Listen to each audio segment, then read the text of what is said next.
Assalamualaikum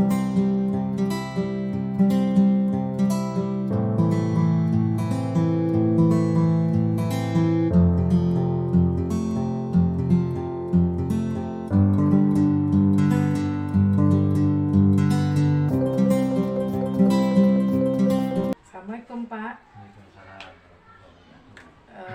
Ini minta waktu Bapak sebentar karena ada tugas dari guru penggerak untuk melakukan wawancara dengan kepala sekolah. Nah, apakah Bapak bersedia? Bersedia. Ya, bersedia. Baik gini Pak, di sekolah kan biasanya banyak nih kasus-kasus yang terjadi.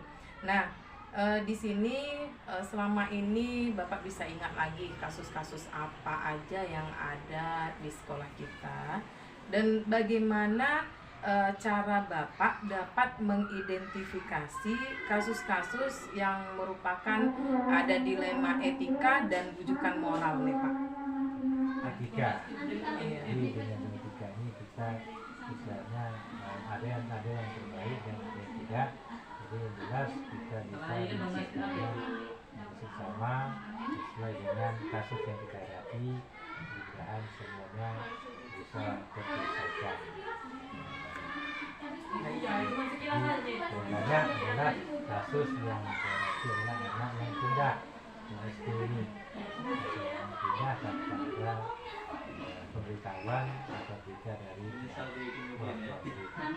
Ya, itulah kasus sehingga kami dari sekolah ingin memastikan masa dipanggil orang tua murid yang benar dia kita dan seharusnya dia tetap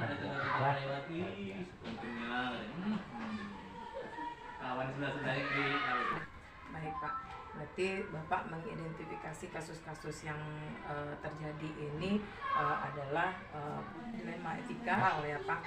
Nah, selama ini bagaimana Bapak menjalankan pengambilan keputusan di sekolah kita ini?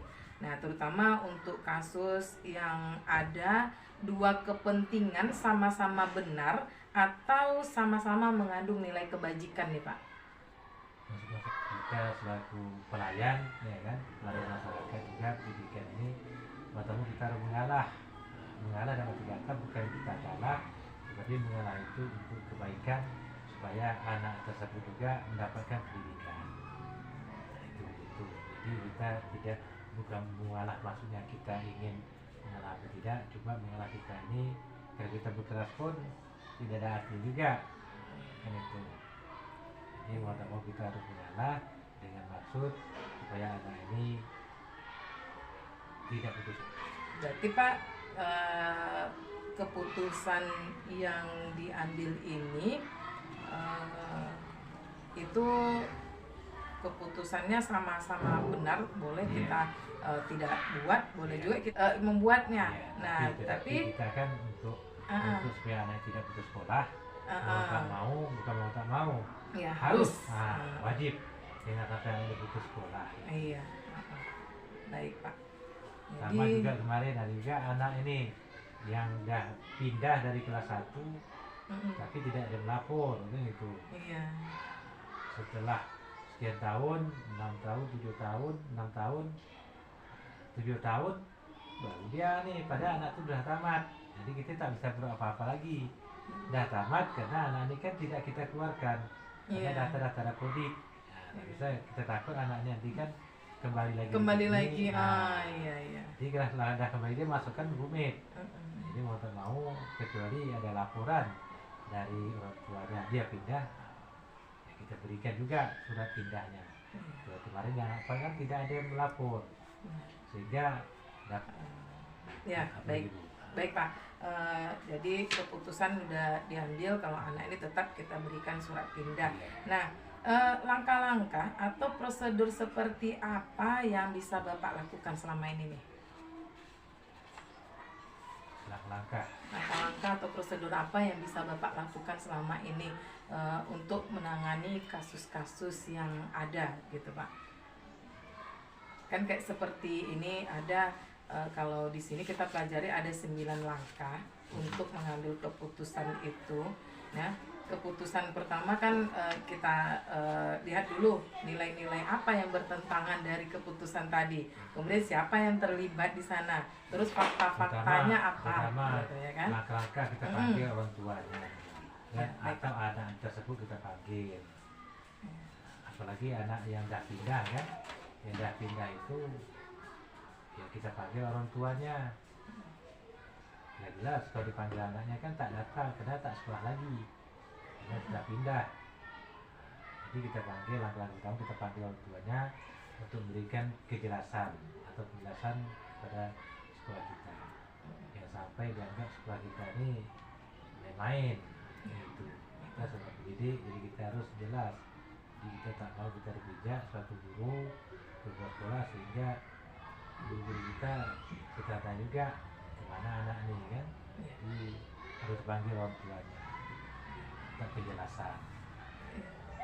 Yang kedua, setelah itu setelah dapat penjelasan dari orang tuanya, baru kita pindah, baru kita buatkan suatu surat dari kita. Dan pertama kita minta menerima dulu, baru kita buatkan surat pindahnya, biar ada kepastian dari sekolah yang menerima atau dari orang tua atau yang benar-benar anak di sekolah. Dan ini data ini sampai dia dah kuliah pun ada nanti di mana sekolahnya nantinya.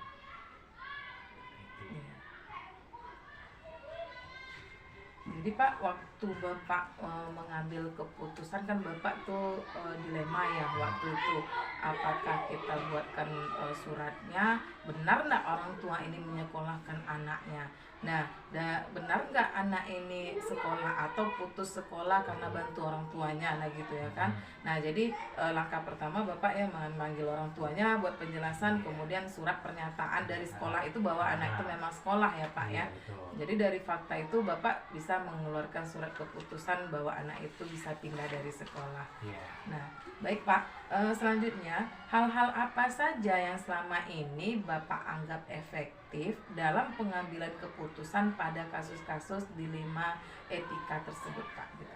Yang banyak ini adalah anak yang pindah ini. Anak yang pindah ini kita kan karena data pusat. Data pusat ini harus jelas. Jadi jangan sampai anak yang pindah pun kita masuk juga ke data kita. Itu kan memang efektif itu data itu harus apa namanya, data anak ini harus komplit betul, harus valid datanya. Jadi pertama anak pindah lah, anak pindah itu datanya harus valid. Jadi tahu kita kalau saya dia pindah kan kita keluarkan. Jadi tak bisa data ganda, data anak ini. Itu jadi masalah juga. Jadi itu yang pertama adalah anak-anak pindah yang tanpa ada konsultasi dengan pihak sekolah. Nah, itu sangat menentukan sekolah. Iya. Jadi selama ini kasus kalau seandainya betul itu kasus yang ditanggung oleh sekolah. Ya kita kan dilema ini apakah anak di sekolah apa tidak ya kan Pak? Karena orang tua belum tentu juga anaknya nggak sekolah, katanya begini, rupanya anak ini tidak sekolah. Jadi data-data anak itu harus valid dulu. Nah, baru kita bisa ambil keputusannya yang valid. Baik Pak, selanjutnya hal-hal apa saja yang selama ini merupakan tantangan dalam pengambilan keputusan pada kasus-kasus dilema etika nih Pak? Hal-hal apa saja yang selama ini merupakan tantangan Pak dalam pengambilan keputusan pada kasus-kasus dilema etika? Tadi kan dilema etika ini kita antara benar dan benar gitu. Ya tantangan tadi itulah tuh yang banyak anak-anak yang pindah tadi tantangan itu. Kasus pindah tanpa ada keterangan. Pindah tanpa keterangan itu ikut campur tangan orang tuanya ya Pak ya? Karena dia ngikut orang tuanya pindah orang tuanya, anaknya pindah. Berarti Pak, keputusan yang diambil ini itu keputusannya sama-sama benar. Kita kan untuk supaya anak tidak putus sekolah, mau tak mau, bukan mau tak mau, Ya harus. wajib dengan kata yang putus sekolah. Iya. Baik Pak. Sama juga kemarin ada juga anak ini yang udah pindah dari kelas 1 tapi tidak ada melapor gitu. Iya. Setelah sekian tahun, 6 tahun, 7 tahun, 6 tahun, 7 tahun baru dia nih, pada anak itu sudah tamat. Jadi kita tak bisa berbuat apa-apa lagi. Dah tamat karena anak ini kan tidak kita keluarkan. Hanya data-data kodik. Nah, bisa kita takut anaknya nanti kan kembali lagi. Iya. Jadi kalau ada kembali dia masukkan rumit. Jadi mau tak mau kecuali ada laporan dari orang tuanya dia pindah, ya kita berikan juga surat pindahnya. Kemarin yang kan tidak ada yang melapor, sehingga dapat lapor. Selanjutnya, apakah Bapak memiliki sebuah tatkala atau tata kala atau jadwal tertentu dalam sebuah penyelesaian kasus dilema etika? Apakah Bapak langsung menyelesaikan di tempat atau memiliki sebuah jadwal untuk menyelesaikannya? Bentuk atau prosedur seperti apa yang Bapak jalankan? Nah, gitu. Jadi langsung diselesaikan dengan sama lah, dengan tuntas, sehingga anak tersebut benar-benar pindah dan benar melanjutkan ke tempat sekolah tujuan. Baik Pak, jadi kalau ada masalah langsung diselesaikan di tempat ya Pak, tidak ditunda-tunda lagi, tidak mengenai jadwal. Nah selanjutnya Pak, tadi lah dipanggil orang tuanya kan itu, oh iya, surat panggilan dengan data yang valid ya Pak, data tersebut. Nah, adakah seseorang atau faktor-faktor apa yang selama ini mempermudah atau membantu Bapak dalam pengambilan keputusan dalam kasus-kasus dilema etika ini? Yang pertama yaitu masalah anak pindah. Anak pindah kan sudah jelas kasusnya. Jadi tentu dia kalau pindah orang tuanya tentu pindah sekolah. Jadi sehingga tentu sebelum kita melakukan pindah tadi, itu kita kemana pindahnya dan kita meminta surat yang menerima tadi, itu agak mempermudah kita dalam menyelesaikan kasus tersebut karena ada keterangan dari orang tua dan dari pihak sekolah sehingga tidak menjadi masalah bagi sekolah untuk mengeluarkan surat pindah untuk anak tersebut. Berarti Pak, anak pindah tadi udah kita pastikan dulu ya bahwa dia bersekolah di tempat yang baru, baru kita bisa mengambil keputusan kalau anak ini bisa dipindahkan. Nah, baik Pak, ini yang terakhir. Dari semua hal yang telah disampaikan, pembelajaran apa yang dapat Bapak petik dari pengalaman Bapak mengambil keputusan dilema etika ini? Ya, pembelajaran apa yang dapat dipetik dari pengambilan keputusan ini? Pertama harus berhati-hati dalam mengambil keputusan, jangan sampai nanti merugikan sebelah pihak, sehingga nanti kita rugi dan anak juga rugi. Jadi harus berhati-hati, sama harus ada kejelasan dari orang tua maupun ya, dan dari sekolah. Jadi itu harusnya harus kita betul dalam keputusan. Jadi jika ada dalil antara orang tua murid dengan sekolah. Jadi tidak hanya sekolah yang berambisi untuk ini, tapi orang tua juga harus ada tanggung jawabnya terhadap walaupun dia sudah pindah, meminta pindah, dan ada bertanggung jawabnya. Salah satunya adalah kabar dari orang tuanya bahwa saya pindah ke sana, dan itu anak kami juga pindah ke tempat suami dan kita minta juga tujuan kemana pindahnya, apa atau kemana. Baik Pak, jadi kita harus berhati-hati ya Pak dalam mengambil keputusan, jangan ada nanti pihak yang dirugikan ya karena keputusan yang kita ambil. Jadi memang harus ada kesepakatan berdua juga dari kedua belah pihak.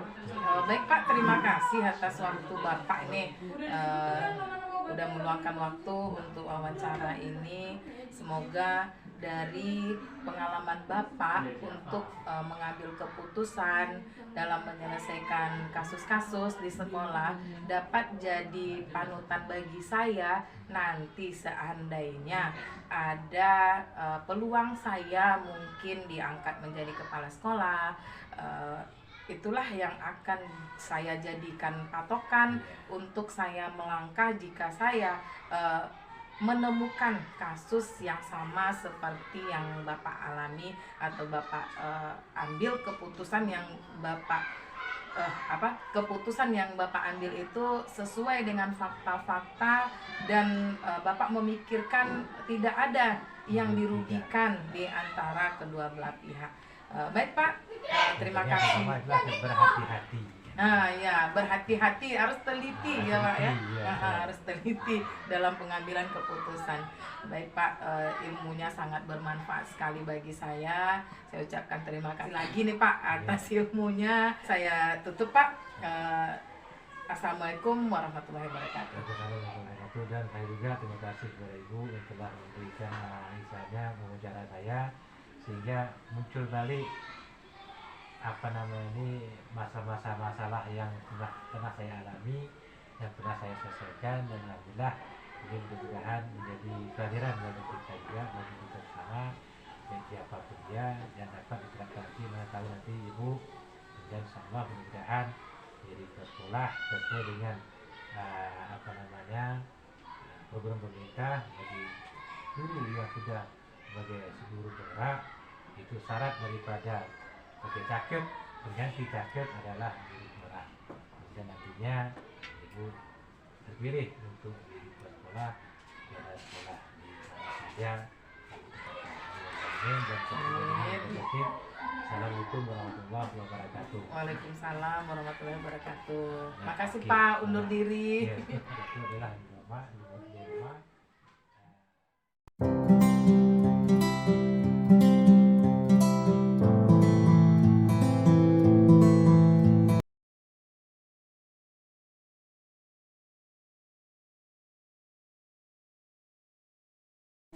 Assalamualaikum Bunda. Waalaikumsalam Ibu. Nah, saya minta waktu Bunda sebentar nih. Nah, ada tugas dari guru penggerak mewawancarai kepala sekolah, 3 kepala sekolah ini. Jadi karena berdekatan dengan TK, saya ingin mewawancara Ibu nih. Bisa waktunya sebentar? Insyaallah bisa. Nah, kita mulai ya pertanyaan pertama. Selama ini bagaimana Ibu dapat mengidentifikasi kasus-kasus yang merupakan dilema etika atau bujukan moral nih Bu? Ada ini beberapa orang, ada sekitar 2 orang yang anak ini hiperaktif. Jadi ya di kelas itu sangat mengganggu. Mau diikutkan pun dia ke kelompok yang lain, dia mengganggu. Terus kita biarkan pun nanti tidak dibiarkan, kita biarkan dia mengganggu temannya. Sedangkan kita ajak pun dia juga mengganggu temannya.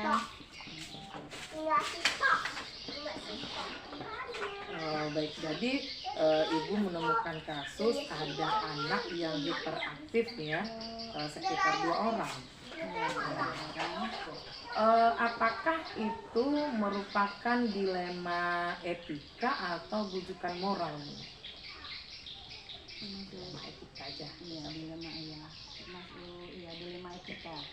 Termasuk dilema etika ya. Jadi selama ini bagaimana Ibu menjalankan pengambilan keputusan di sekolah ini, terutama untuk kasus-kasus di mana ada 2 kepentingan yang sama-sama benar atau sama-sama mengandung nilai kebajikan di sana gitu Bu? Setiap harinya kita pikirkan cara-cara ya yang sering kami lakukan itu ya dengan cara membujuk dia, terus memberi iming-iming lah gitu. Misalnya Iya, jika dia mau begini nanti dia boleh dapat seperti ini dan bisa main main duluan atau adalah setiap harinya pasti beda-beda ini itu.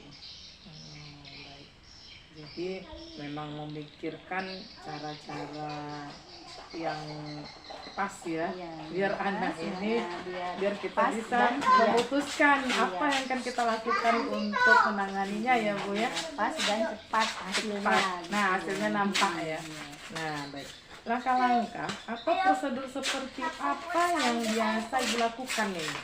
Langkah-langkahnya tadi itu pertama ya membujuk dia, membujuk dengan supaya bisa dia mengikuti teman-temannya, dan jika itu juga tidak bisa, yaitu tadi kami berikan iming-iming seperti mungkin dia dapatkan hadiah kecil atau dia bisa main duluan atau pulang duluan gitu. Apakah ada koordinasi dengan orang tua juga ini Bu? Ada tetap kami minta bantuan juga dengan orang tua. Kami ceritakan bagaimana anaknya di sekolah ini bagaimana. Terus kalau kami buat begini seperti ini apakah ibu orang tuanya sebagai orang tuanya itu setuju atau tidak gitu. Dan orang tua sih tetap mendukung selagi itu bisa membuat anaknya itu yang bisa mengikuti lebih baik lah ya, bisa mengikuti aktivitas di sekolah dan lebih baik. Baik, dari itu Bu, hal-hal apa saja yang selama ini dianggap efektif dalam pengambilan keputusan pada kasus-kasus dilema etika ini? Yang lebih efektif tadi yang seperti kita bilang ya bujuk-bujuk rayu dan iming-iming itu tadi. Iya ya, ya lebih Karena efektif itu, ya rasanya ya kan, lebih cepat hasilnya kan, lebih mana nampak dia hasilnya di sekolah itu dia terus dapat iming-iming dia terus lebih mau gitu melaksanakan apa yang kegiatan-kegiatan di sekolah. Oh, jadi dengan pemberian iming-iming hadiah tadi dia lebih apa ya, lebih bisa diatur ya Bu ya, Iya, lebih ikut dalam pembelajaran. Oh baik.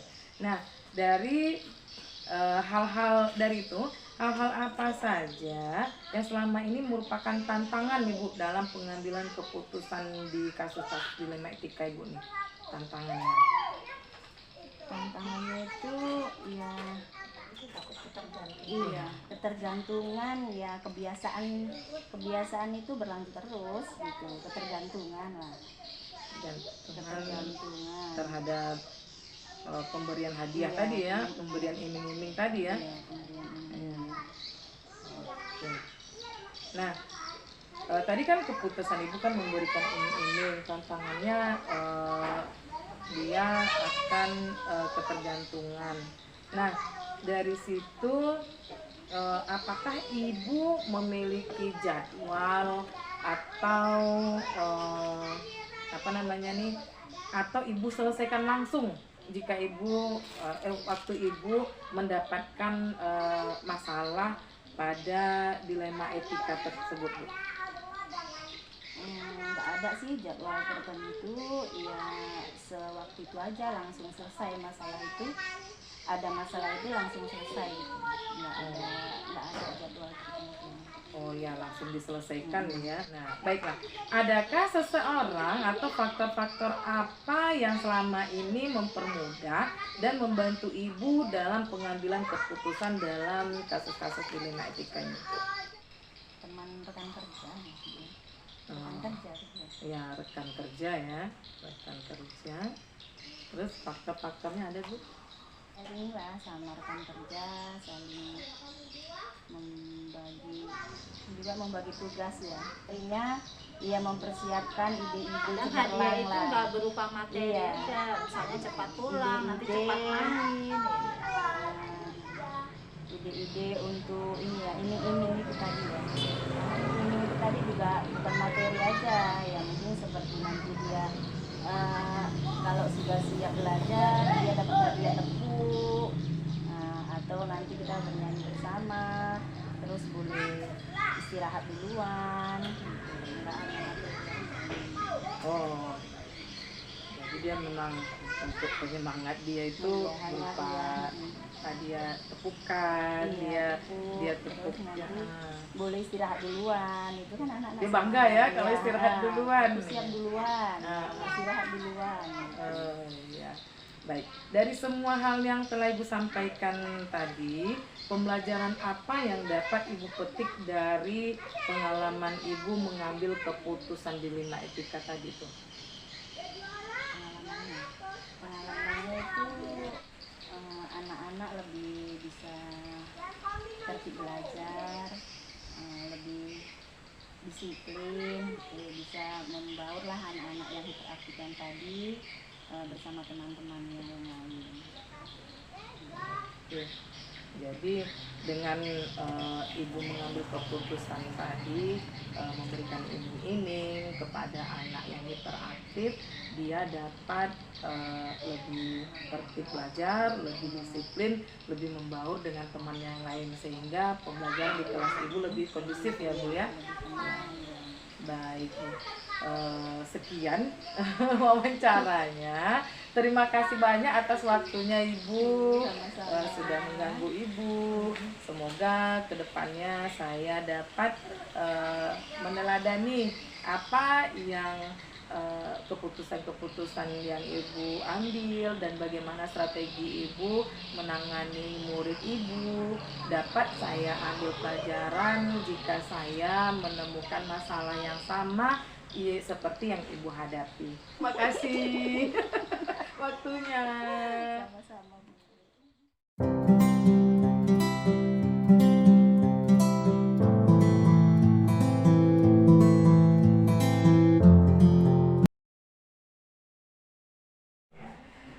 Dari awal ya. Assalamualaikum Bu. Waalaikumsalam warahmatullahi wabarakatuh. Mohon izin, ini minta waktu Ibu. Saya mewawancara Ibu sebagai tugas dari guru penggerak untuk mewawancara kepala sekolah, 3 kepala sekolah nih Bu. Nah, Ibu kepala sekolah yang ketiga. Kalau boleh tahu Bu, nama sekolah kita Bu? SMP Negeri 8 Bangku Pusaku 08 atau 8 aja? 8 aja ya? Hmm. Bangku Pusaku. Oke. Nama Ibu? Sulastri. Oke. Pertanyaan pertama Bu, selama ini bagaimana Ibu dapat mengidentifikasi kasus-kasus yang merupakan dilema etika atau bujukan moral Bu? Itu berawal mula dari guru, kemudian itu akan melapor gurunya itu ke BP, guru APBP, bimbingan penyuluhan. Nanti diselesaikan dulu oleh guru BP tadi. Baru kalau tidak juga selesai, nggak bisa, baru ke saya. Oh, gitu.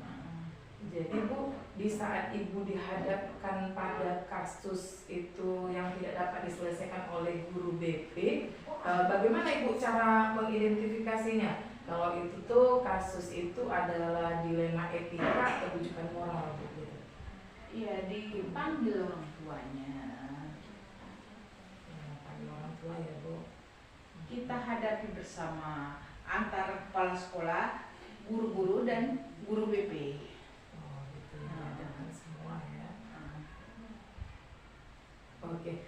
Nah, selama ini bagaimana Ibu menjalankan pengambilan keputusan Ibu di sekolah itu, terutama untuk kasus-kasus yang mana ada 2 kepentingan yang sama-sama benar Bu, sama-sama mengandung nilai kebajikan itu. Nah gitu. Pertama kita musyawarah dulu dengan guru-guru, tindakan apa yang kita ambil. Dimusyawarahkan ya Bu untuk mengambil keputusan ya. Oke. Nah, untuk langkah-langkahnya Bu atau prosedur seperti seperti apa yang bisa Ibu lakukan selama ini? Nah, gitu. Setelah memanggil orang tua, kemudian bermusyawarah dengan guru, kita di pertemuan orang tua dengan guru-guru, saya termasuk, di situ kan kita harus buat suatu perjanjian. Kita harus bekerja keras, bagaimana mengubah sikap anak. Berarti ini yang jadi prioritasnya ini kerja keras guru lah ya Bu? Iya, kerja keras kita bersama. Oh iya, Tidak hanya saya, guru-guru, dan juga semua terlibat, termasuk penjaga sekolah. Oh begitu. Ya karena dia kasus ini berhubungan dengan sekolah ya Bu ya? Iya. Jadi semua terlibat untuk menanganinya. Nah baik Bu, hal-hal apa saja yang selama ini yang Ibu anggap efektif dalam pengambilan keputusan pada kasus-kasus dilema etika itu? Yang dianggap paling efektif? Yang paling efektif, pertama adalah bimbingan moral. Terus ada lagi Bu? Yang kedua, tadi masuk musyawarah. Ada lagi Bu? Bimbingan moral, musyawarah, baru tindakan kedisiplinan. Apa yang dia apa namanya itu yang dia buat masalahnya apa, apakah tentang pelanggaran hukum sekolah atau masalah itu yang remaja sekarang narkoba atau video pengambilan apa tuh, kan anak-anak sekarang dilengkapi dengan handphone. Iya. Jadi Ibu yang Ibu anggap efektif untuk mengambil keputusan Ibu itu, Ibu melakukan bimbingan moral dulu, terus musyawarah, tindakan kedisiplinan, terus mendalami lebih dalam kenapa mereka melakukan kasus itu, gitu, hal itu ya Bu ya. Jadi Ibu tidak langsung Bu ngambil keputusan ya? Tidak. Nah selanjutnya Bu, hal-hal apa saja yang selama ini merupakan tantangan Ibu dalam pengambilan keputusan tersebut Bu? Tantangannya sama si anak sendiri. Kadang kita bagaimana ya, kita sudah membimbing secara moral, kemudian kita sudah mengambil tindakan bagaimana kedisiplinan, kita sudah bertemu dengan orang tuanya, tapi toh si anak tetap tidak dimasuk di akal pikiran dia atau bagaimana. Kadang kita menghadapi anak kan harus dielus dia, harus disayang. Ya, kita tahu bahwa ya kita sama-sama pendidik. Ada anak tipenya yang mau dibujuk.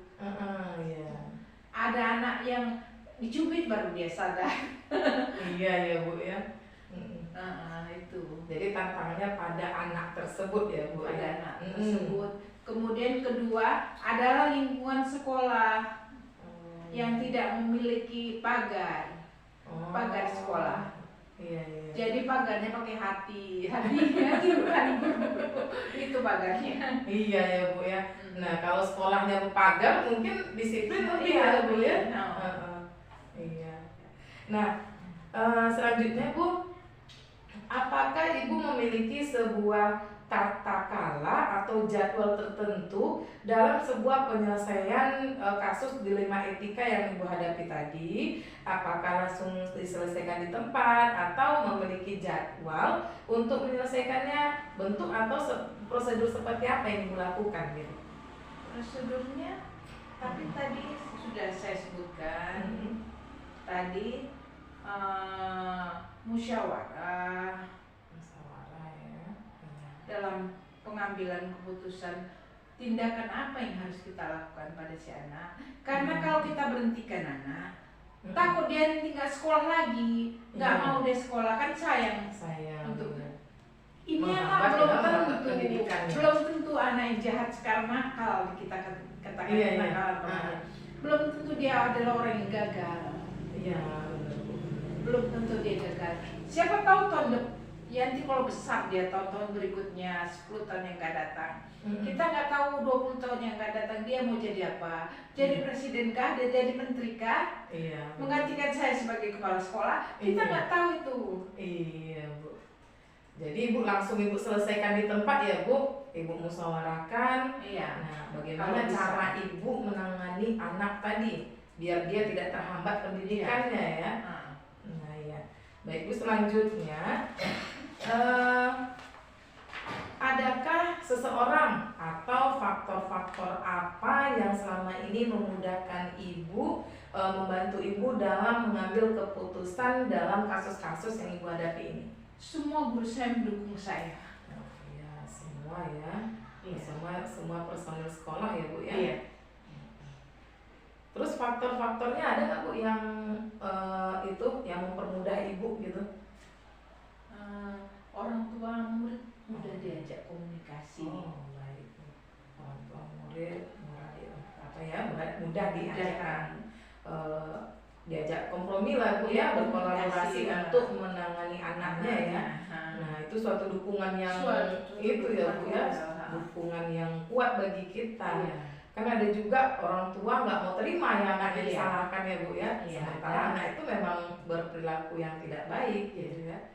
Nah, dari semua yang telah Ibu sampaikan tadi, sebagai kesimpulannya nih Bu, pembelajaran apa yang dapat Ibu petik atau dari pengalaman Ibu tadi dalam mengambil keputusan apa pembelajaran yang dapat Ibu petik dari sana Bu?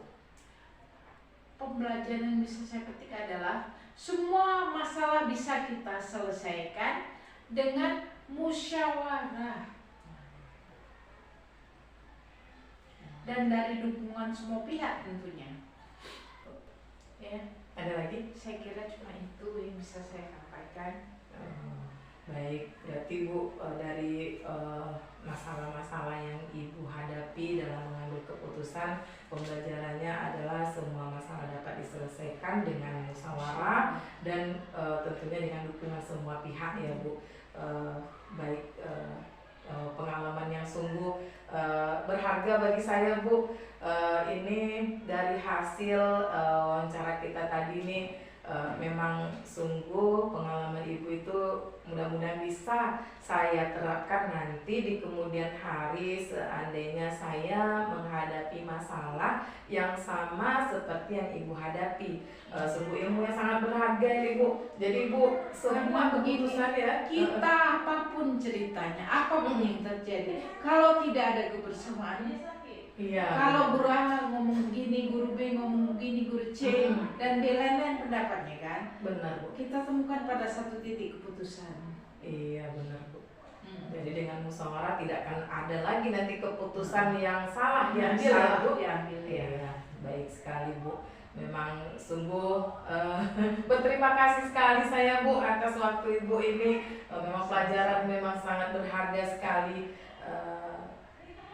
Mungkin hanya demikian Bu. Terima kasih waktu Ibu. Saya ucapkan assalamualaikum warahmatullahi wabarakatuh. Waalaikumsalam warahmatullahi wabarakatuh.